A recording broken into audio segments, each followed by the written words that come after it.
Trojan, Ramses, Magnum, Chic. Welcome to WatchMojo, and today we're counting down the best tips and advice to keep you going during the inevitable zombie apocalypse that's, probably right around the corner. Stop agitating them. What, any new profile pic? Number 20. Have common sense. It seems like this is such an obvious one that it shouldn't need to be repeated. But if horror films and shows have taught us anything, it really does. Simply checking your environment is super important. If you don't look around, you could be attacked by the undead, or something else could sweep in and take you out, like a car. Get back in your car right now! Remain with your If you hear a creepy noise at night, never check it alone. Always bring backup. Lucky, go check it out. I'm not going down there by myself. If possible, always avoid entering dimly lit areas, as anything or anyone could be hiding, waiting to nibble on you. While fighting zombies with earbuds blaring tunes might sound epic, you might not hear them from behind.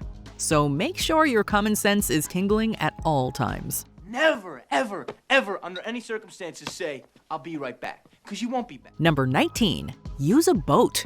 In the majority of zombie pop culture, the creatures aren't too big on swimming the waters. Terry, get the boat on! Instead, they prefer to stay dry and shamble about.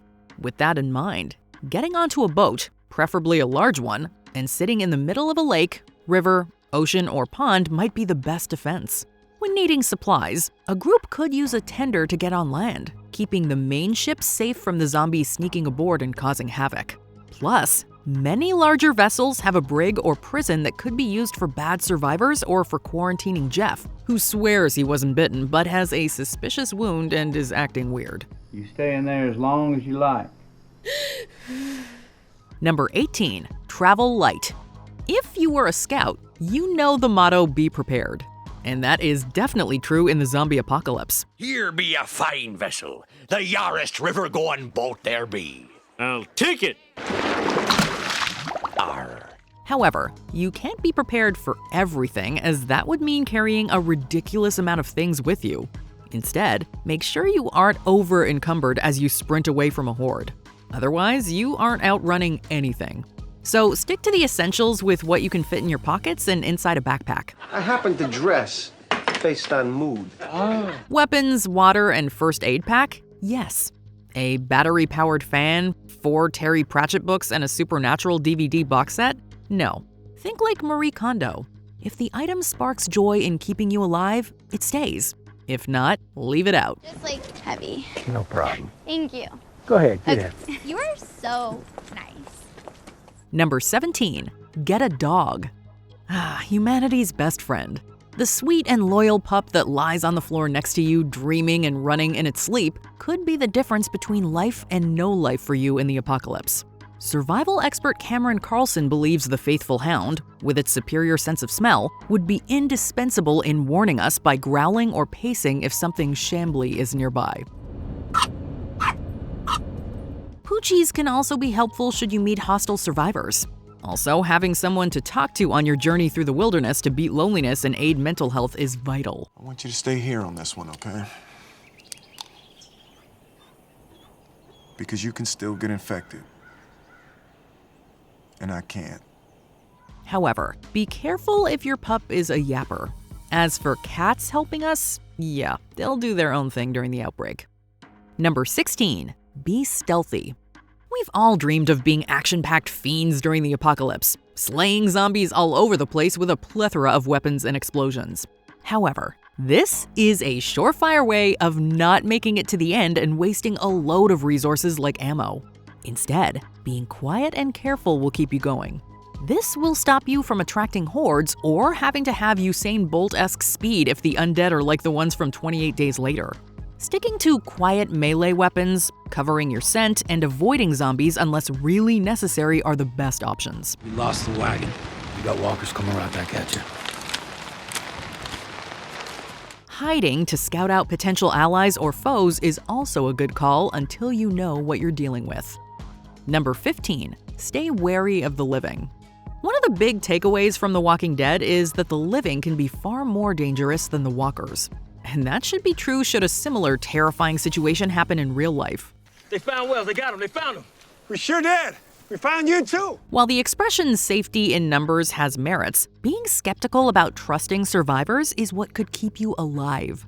Some people you meet will be fine and potentially offer invaluable aid, while others, not so much. After all, the gangs in 2009's The Road are enough warning for us. That boy looks hungry. Why don't y'all come on the truck? Get you something to eat. You never know what's exactly going on inside a person's mind. As such, it's better to be cautious of humans. Number 14, forage for food and water. Eventually, those tins of spaghetti hoops and bottles of boba tea you packed on day one will run out. Then you have a problem.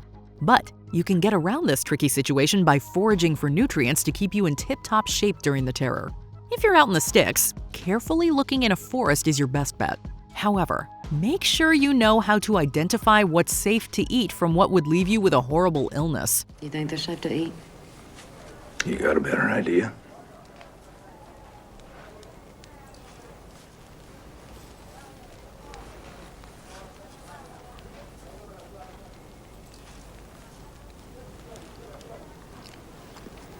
Those berries might look enticing, but they could be deadly nightshade and leave you in a heap of trouble. They taste like burning. Finding a clean water source is also important, as well as having plenty of containers to carry back to your camp. Let me carry one of those. No. Number 13, double tap. Thanks to Columbus's rules in Zombieland, we have a host of helpful tips to survive the outbreak. One of the most useful is the old double tap. In those moments when you're not sure the undead are really dead, don't get all stingy with your bullets. Should you have no option but to shoot a hungry ghoul, make sure you hit them again to confirm they're no longer able to munch on you. Otherwise, they could have enough in them to jump scare and chomp on you. The double tap doesn't just refer to firearm use. If using a melee weapon and bonking a zombie on the noggin, do it again until you're sure it'll stay down for good. Take no chances. It's way better to be safe than sorry. Number 12, suit up appropriately. In theory, dressing in a medieval suit of armor and walking through hordes sounds like such a cool idea. However, in reality, you could be knocked over, running will be hard, and it'll be so hot inside, making heat stroke likely. So make sure you're dressed appropriately.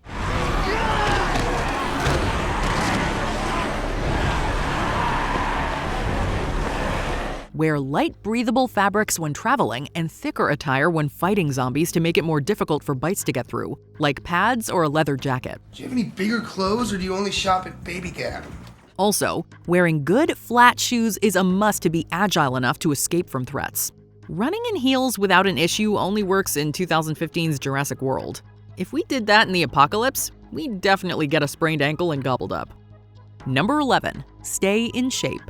With transport being an issue, you'll have to go analog and rely on your human body for traveling. With that in mind, good cardiovascular health and muscular strength is a must. Rule number 1 for surviving Zombieland: cardio. After all, you might need to run from a horde or a nefarious gang. As such, speed and stamina are paramount. If racing from the undead, some might believe you don't need to outrun them, only the person next to you. However, that's very dark and not true if one zombie doesn't stop and keeps going for you. Being in poor physical shape would also make fighting so much worse. Oh, dang, I got honey all over my legs. When in a settlement, exercise to keep yourself fit to tackle what the undead-ravaged world throws at you. Number 10, go on supply runs. I'll go see what antibiotics are left. What else is on the list? When you can't shop at the mall due to a viral zombie outbreak, it's time to loot. Supplies will dwindle rapidly when you don't have the luxury of electricity, gas, or fresh water, and are constantly threatened by the flesh-eating undead. Going on runs and scavenging what you can to replenish resources will become a weekly, if not daily, routine. Going alone reduces your visibility, but also limits how much stuff you can bring back. Going in a group increases overall security and haul, but also attracts more Zeddy monsters. Either way, make sure you know what you need so you don't waste time and space. Anything remotely medical is a priority, and food, maybe even food before medicine. Number 9. Aim for the head. Shoot him in the head! There's a reason shooting a zombie 15 times in the chest does nothing. And that reason is the only organ in a zombie that does anything is its brain. Therefore, no brain means the zombie's dead. Of course, that significantly reduces your target area, which means that unless you're a marksman, you've got to get real close to land a hit.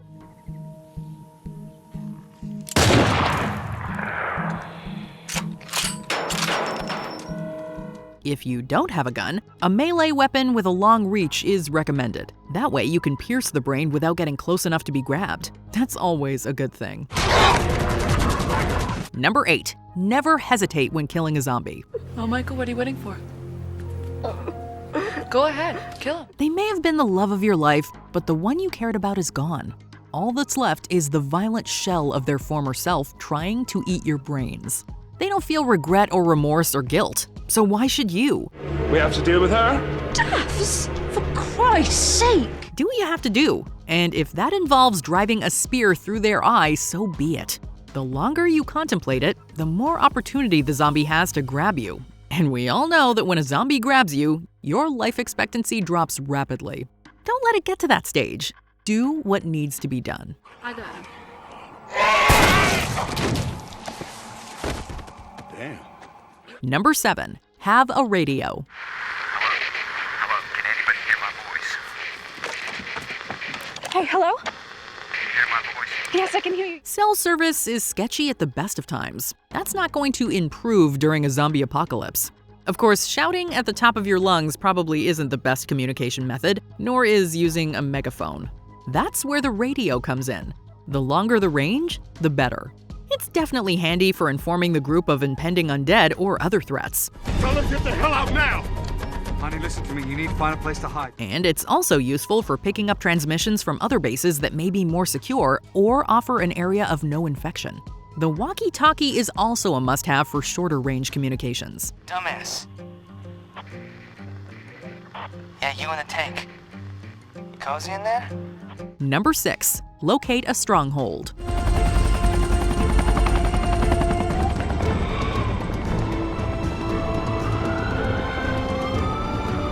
You'll need strong defenses if you want to survive.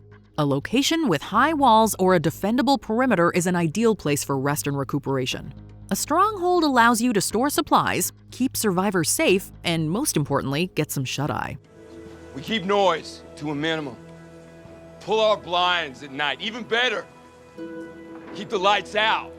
The stronger it is, the less chance you have of flesh-eating zombies breaking through and chowing down on some fresh human. Plus, coming home to your base after a long day out in the apocalypse will provide some respite. But don't get too cozy. You still need an escape plan. Depending on your group's size, you'll probably require a beefed-up vehicle to escape in if your stronghold is overrun. Coming over the top! Number 5. No emergency first aid. Just because it's the zombie apocalypse doesn't mean the only injuries that occur will be zombie bites. In fact, due to the apocalypse, the risk of all other injuries will have increased immeasurably. It's important to know how to deal with an injury with the limited supplies that you have. There are no more hospitals, so you're dependent on your own knowledge. Everyone in the group should have the basic training to patch up minor injuries. Actually, you know what? It's a good skill to have regardless of the zombie apocalypse. What are you waiting for? Go take that course. Only one way to keep you alive. Number 4. Avoid populated areas. Basic zombie logic states that where there were once people, there are now zombies. By extension, where there were once a lot of people, there are now a lot of zombies. That means cities, malls, and residential areas are a no-go. Unfortunately, those places hold the most supplies, so unless you're starved for resources, make it your goal to stay away. If you do end up in a populated area and are trapped, it's going to cost you a lot of supplies and lives trying to get out. Or you can wait for help to come and save you. Yeah, that's probably not going to happen. Number 3. Find a mode of transportation. Gotta get these kids out of here, Glenn! Get the door! I'm not taking Walking sucks, but you can't risk driving all the time during the zombie apocalypse. It's a waste of fuel and will attract undead and other interested survivors. Drive only if you absolutely have to, and try to siphon fuel along the way. As for a mode of transportation, you'll want a heavy-duty vehicle that can ram through zombies without slowing down too much. Makeshift upgrades that offer protection and dole out extra damage are a bonus. If you can fly a helicopter or plane and have access to one, that's an even better way to travel long distances when the area you're in has gone to hell. Hold on! Number 2. Choose your ideal weapon. Sade. That's Liz's. Yeah, but she did dump you. Oh. When you find yourself face to face with a zombie, it's kill or be killed. If running isn't an option, you'd better hope you're holding the weapon that's best suited to you. Whether that's a blade, a blunt object, or a firearm, if you can't use it, you're gonna have a problem. Finding the ideal weapon can be the difference between life and death. And whatever type of weapon that is, if you can use it comfortably, it will undoubtedly be one of the most useful things to have during the apocalypse. It's also wise to have a smaller weapon on you in case of emergency situations. Before we continue, be sure to subscribe to our channel and ring the bell to get notified about our latest videos. You have the option to be notified for occasional videos or all of them. If you're on your phone, make sure you go into your settings and switch on notifications. Number 1. Choose your allies wisely. Who the hell do you think you are? I'm someone who knows who you are. No one wants to hear it, but we have to face the hard truth. The zombie apocalypse changes people. When all you're doing is fighting for survival, it becomes our primary instinct to watch out for ourselves. That's real good, man. You're gonna get us all killed, dumbass. Traitor. The people you want by your side are the ones that manage to hold on to pieces of themselves. Otherwise, the group will inevitably run into problems, conflicts of interest, and attempted takeovers in leadership. Also, if your allies have certain skills like combat or foraging, that's an obvious bonus. Just make sure they don't try to stab you in the back down the road. Literally. John! Help us! What's the best country to live in for the zombie apocalypse and why? Let us know below. Hold up, have a cup of tea, and wait for all this to blow over. Did you enjoy this video? Check out these other clips from WatchMojo, and be sure to subscribe and ring the bell to be notified about our latest videos.